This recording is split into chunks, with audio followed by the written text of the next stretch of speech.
Christian Alice Martinez. So a bike represents freedom.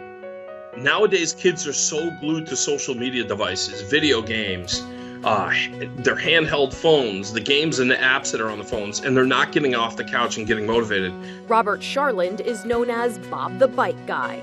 His organization, Pedal Through Youth, has repaired and donated more than 1,200 bicycles to kids in Massachusetts and Connecticut. He started 14 years ago when he was asked to fix a few bikes for homeless children. He's been doing it ever since, even after receiving a devastating diagnosis. A couple of years ago, when I found out that I had a brain disorder, a deterioration of the brain, I went to Vermont and I started the application process for a program called Death with Dignity. And while I was out there, another guidance counselor called me up and asked if I would donate a whole bunch of bikes to a pre-K program that they had. I knew that I could do more with my life.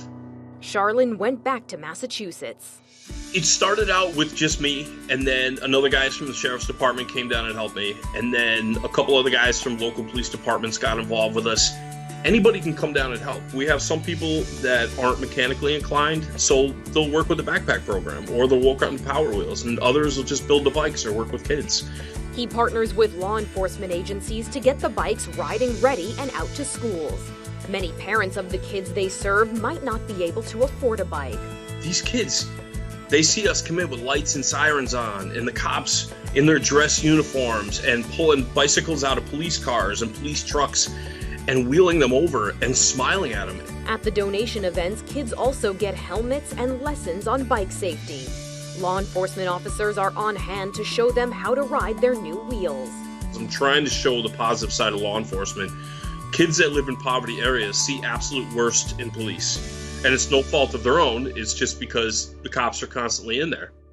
Charland doesn't know how much longer he has left to live, but he wants Pedal Through Youth to be his legacy.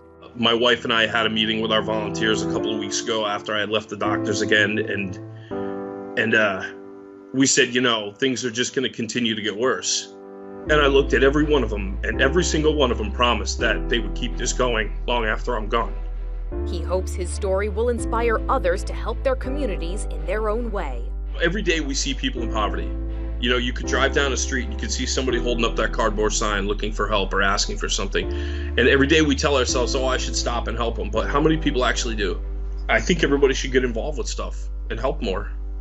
But that's just me. This is InsideEdition.com.